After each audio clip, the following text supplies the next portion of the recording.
reported on this earlier today, that someone or three people from West Bank came over to Tel Aviv and they caused the explosion in those buses. I said that this incident could have been in response to what Israel IDF is doing in West Bank, and I shared with you guys some of the data. For example, I told you how United Nations published a report recently showing at least 40,000 Palestinians were displaced. Then I shared with you another report showing recently 3 people in West Bank were slaughtered by the Zionist regime. And then I also shared with you another report showing that a recent incident where 3 Hamas police personnel were killed by Israeli airstrikes in Gaza.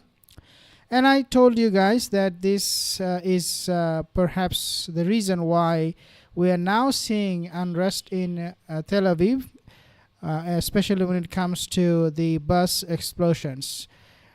Now, I have a new report suggesting something even far more sinister for the Zionist state of Israel than you can ever imagine. Whatever has happened for the Zionist state of Israel, the defeat in Gaza, and also the defeat and the setbacks in West Bank and elsewhere, what is going to be happening or what is coming ahead for the Zionist monstrous state of Israel is going to be much, much worse. I want to share with you something in that regard. This was published recently. Don Netanyahu quick-shot. Shin bet they have arrested Jew Israeli for Tel Aviv blast.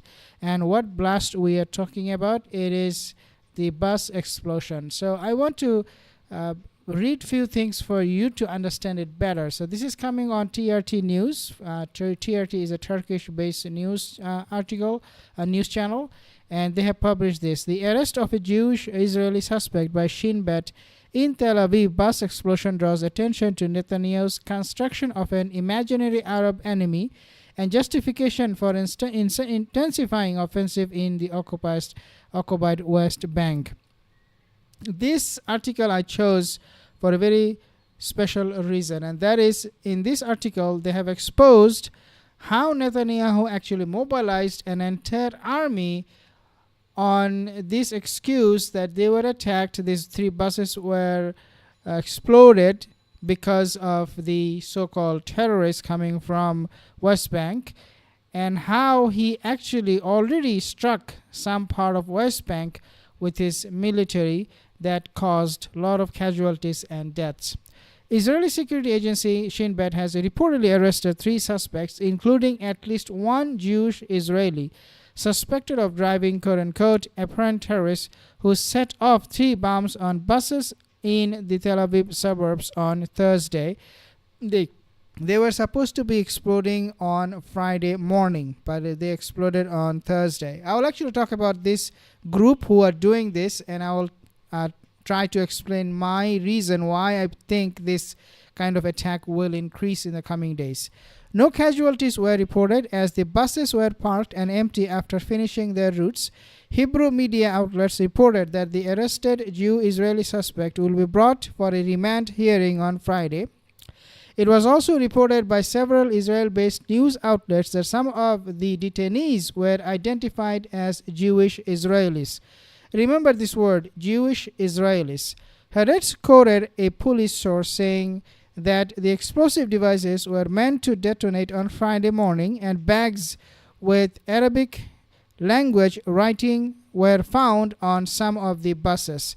Looks like to me, after seeing what we found out from these devices, it was a setup. It was a pre-planned attack in order to provoke the Zionist state of Israel to increase its attacks on West Bank. Now, whether these terrorists, Israeli terrorists, Jewish terrorists, were from the West Bank this time, who went to Tel Aviv and put those explosives in those buses, or are they from locally in Tel Aviv or from Jerusalem, we do not know. But regardless of what it is, because these are all Jewish and they encrypted or written in Arabic on those devices, shows that these people wanted Israel to attack or increase or step up its attack on West Bank, and perhaps even go back to war on Gaza. Otherwise, why there will be Arabic language written on those explosives is something I don't know how else to explain. Arabic writing on one of the bags containing an explosive device said, "Attack Tulkarem." Israeli Prime Minister Netanyahu was quick to pull the guns in jiffy and blame Palestinians in the West Bank, in the occupied West Bank, for the blast. Netanyahu immediately asked his military to intensify its offensive in the occupied West Bank. Israeli Defense Minister Israel Katz also said he had ordered the military to step up its attacks across the West Bank. 3 additional Israeli military battalions were rushed to the occupied West Bank on Friday morning. And this is where the statement coming. I mean, take a look at the rhetoric. We will hunt down the terrorists relentlessly and dismantle the terror infrastructure that serve as an outpost for Iran's axis of evil. Any residents who harbor terrorists will pay a heavy price. So another dimension to this whole incident is the Iran dimension. So how Iran is getting involved in all of this? There is absolute no answer, and there is absolutely no proof. But this is coming from a top-level ministry from Israeli government, who is now accusing Israel, indirectly, that they are somehow responsible for this bus explosion. I mean, this is the level of rhetoric, this is the level of lies, not rhetoric, lies, coming from a top minister, Israel Katz in this case. The order to intensify attacks in the occupied West Bank after the discovery of alleged Arabic text in a bus has raised questions as Shin Bet investigates Israeli citizens for the bus bombings. The Shin Bet has reportedly declined to comment on the ongoing investigation. Of course, how else they're going to come out other than blaming Netanyahu for triggering a war over a news that was not verified by his own organization, Shin Bet. Now, Shin Bet is the FBI for Israel, and Mossad is the CIA for Israel. Shin Bet is a trustworthy organization for the Zionists. They trust Shin Bet more than Netanyahu's government. And Shin Bet right now is saying we cannot open our mouth because we have to do a lot more investigation. But so far what we have found is this. This is a false flag.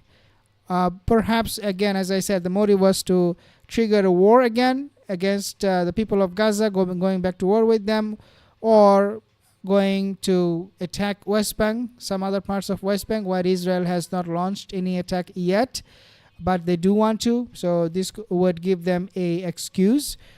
And also at the same time, it shows that if it was done by civilian, if it was done by the terror, Jewish terror, it shows that the people, the Zionists, they are not happy with their government's decision, and they probably want to start an unrest against Netanyahu government.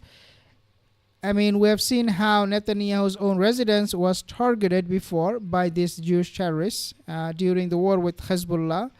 And now they're doing this kind of random acts. Shows, again, a lot of these people in the Zionist state of Israel, they are not happy with Netanyahu, the way he's handling the whole situation. Because the Jews, they are seeing clear defeat when it comes to ceasefire agreement with Hamas. And a lot of them would not agree with it. A lot of them will not take it. They will not just bow down without making some noise. And so here we have these terrorists doing what they do the best, and that is wreaking havoc in Israel and becoming a menace, a complete menace for the Israeli government. Yako, thank you. Jesse, Ahman, Kellam, Haler, thank you guys for your comments. I will see you in the next video. Have a wonderful day. Take care.